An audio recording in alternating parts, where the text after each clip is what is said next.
Imagine archaeologists discovering a 2,000-year-old jar that appears to generate electricity, buried centuries before humanity supposedly understood anything about electrical current. What you are about to learn challenges everything conventional history tells us about ancient technology and raises profound questions about knowledge that may have been lost to time.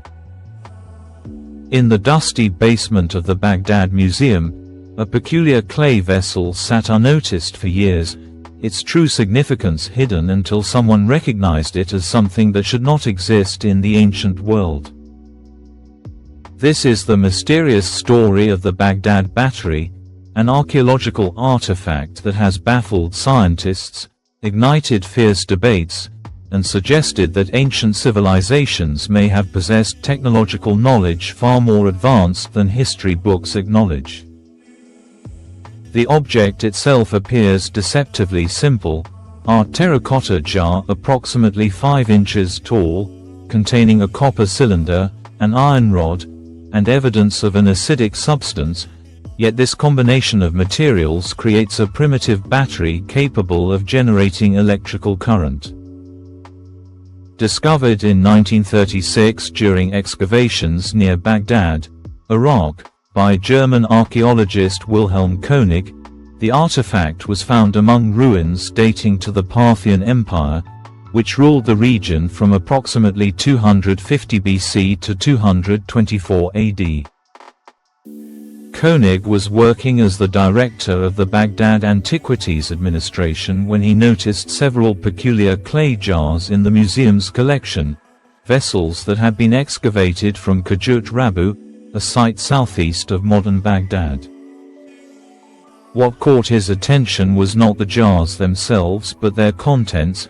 Each contained a copper cylinder sealed with asphalt, inside which was suspended an iron rod, isolated from the copper by more asphalt insulation. The configuration was strikingly similar to a galvanic cell, the basic component of modern batteries, with two dissimilar metals separated by an electrolyte, the fundamental requirements for generating electricity.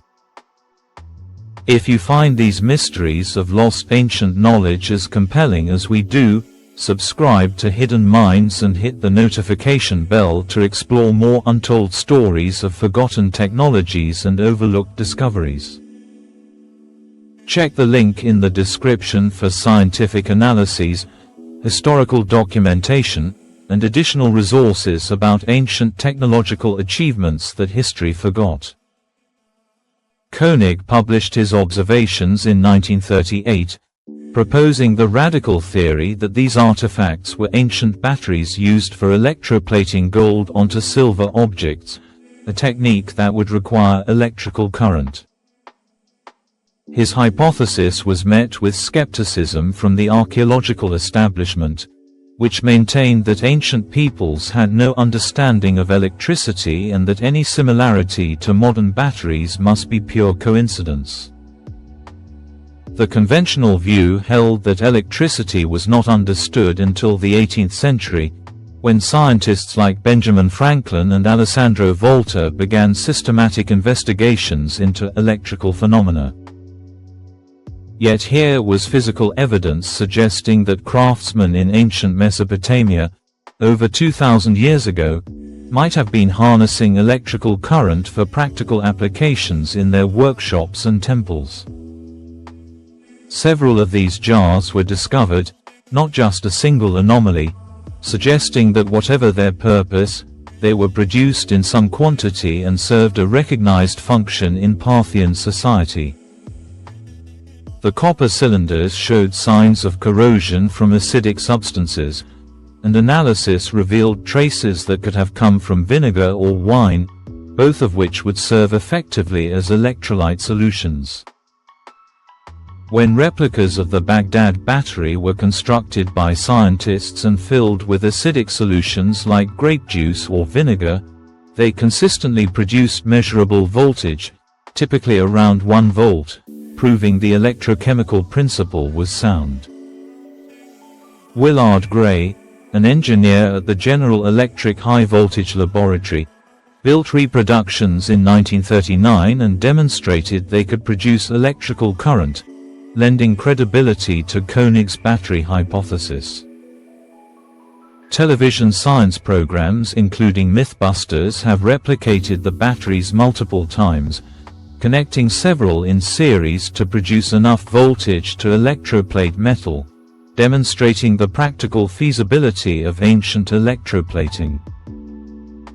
The question that has haunted researchers for decades is why ancient peoples would create such devices if they didn't understand the underlying principles of electrical chemistry. Some scholars argue the batteries might have been used for electroplating precious metals, a technique that would allow craftsmen to coat base metals with thin layers of gold or silver, creating luxury items more economically. Archaeological evidence from the region includes gilded objects with unusually thin, uniform coatings that would be difficult to achieve through traditional fire gilding methods but consistent with electroplating techniques. Others suggest the batteries might have served religious or medical purposes, with priests using the tingling sensation of electrical current to convince believers they were experiencing divine power, or healers using electrical stimulation for pain relief. Ancient texts from various civilizations describe mysterious objects in temples that produced strange sensations when touched, descriptions that could potentially refer to electrical devices whose true nature was misunderstood by later generations. The Greek physician Scribonius Largus wrote in the 1st century AD about using electric fish to treat headaches and gout, demonstrating that ancient peoples were aware of electricity's effects even if they didn't understand electromagnetic theory. However, skeptics point out that no ancient texts explicitly describe batteries or electrical generation, and the purpose of these jars remains entirely speculative without documentary evidence. Alternative theories suggest the jars might have been used for storing scrolls, with the copper cylinder protecting precious documents from moisture and insects, the iron rod serving as a support structure for rolled parchment or papyrus. Some archaeologists argue the artifacts are simply storage vessels that coincidentally happen to have the right components to function as batteries, with no intentional electrical purpose behind their construction. The debate intensified when some researchers noted that similar jars have been found at multiple sites across ancient Mesopotamia, suggesting a widespread use rather than isolated experiments with electrical phenomena.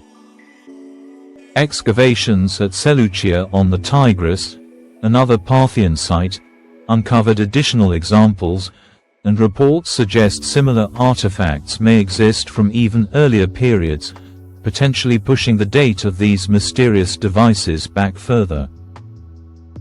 The Parthian Empire was known for sophisticated metalworking, advanced irrigation systems, and impressive architectural achievements, demonstrating technological capabilities that make battery creation at least plausible within the cultural context. What makes the Baghdad Battery particularly frustrating for researchers is the loss of crucial evidence during the looting of the Baghdad Museum in 2003, when many artifacts including some of these ancient jars were stolen or destroyed. The chaos following the invasion of Iraq resulted in one of the greatest archaeological disasters in modern history, with thousands of irreplaceable artifacts vanishing, including several examples of these enigmatic batteries. This loss means that modern scientific techniques including carbon dating, advanced chemical analysis, and material science studies cannot be applied to verify the age and composition of many original specimens. The surviving photographs and Koenig's original descriptions remain our primary evidence, but without the physical artifacts, many questions about manufacturing techniques and actual usage cannot be definitively answered. Some fringe theorists have seized upon the Baghdad Battery as evidence for even more radical claims, suggesting ancient civilizations possessed advanced electrical technology comparable to modern systems, claims unsupported by archaeological evidence. These speculative theories often ignore the limited voltage produced by the batteries and the absence of any evidence for wiring, complex circuits, or electrical devices that would require more than minimal electrical current.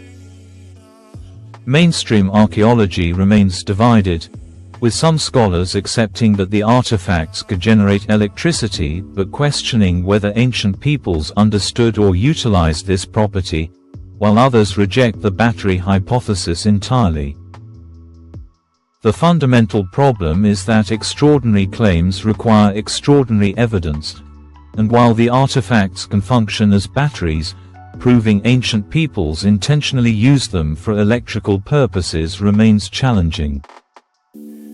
What we can say with certainty is that the Baghdad Battery represents a fascinating archaeological mystery that demonstrates how much we still don't know about ancient technologies. The history of science is filled with examples of knowledge that was discovered, lost, and rediscovered centuries later, from Greek fire and Roman concrete to Damascus steel and ancient astronomical instruments. Ancient peoples were far more technologically sophisticated than often assumed, developing complex machines like the Antikythera mechanism, creating precise astronomical observations, and engineering structures that challenge modern construction techniques.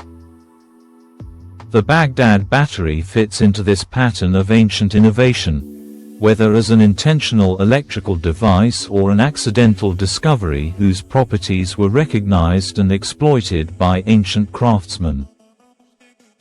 Modern experiments have shown that connecting multiple Baghdad batteries in series could produce enough voltage for practical electroplating, therapeutic electrical stimulation, or other applications that ancient peoples might have valued without understanding electromagnetic principles. The fact that similar voltage levels are produced by electric fish that ancient peoples definitely knew about and used for medical treatments suggests they had practical experience with electrical effects even without theoretical understanding. What the Baghdad Battery ultimately represents is a reminder that human ingenuity and observational skills are not recent developments, that ancient peoples were capable of sophisticated experimentation and practical innovation. Whether the Parthians deliberately created batteries or accidentally discovered electrochemical properties while pursuing other goals, the artifacts demonstrate technological sophistication that challenges simplistic narratives about ancient limitations. The mystery endures because we can never fully know the minds of people who lived 2,000 years ago, their motivations, their understanding, or their intentions when creating objects that have survived into modern times. Perhaps most importantly, the Baghdad Battery reminds us that archaeological interpretation is always provisional, that new discoveries can overturn established theories, and that we should remain humble about claiming to fully understand ancient civilizations.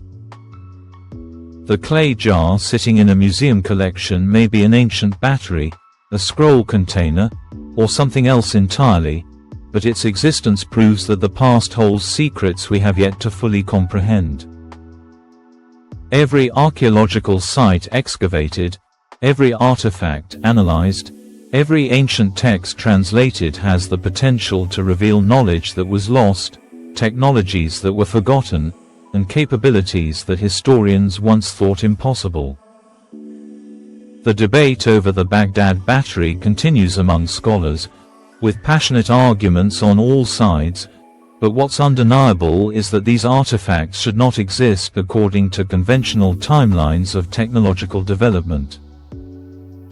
Whether they represent intentional electrical technology, accidental electrochemical discovery, or elaborate storage vessels, they challenge us to question assumptions about what ancient peoples knew and what they were capable of achieving. The mystery of the ancient battery that generates electricity 2,000 years before its time may never be completely solved, but it serves as a powerful reminder that history is full of hidden knowledge waiting to be rediscovered.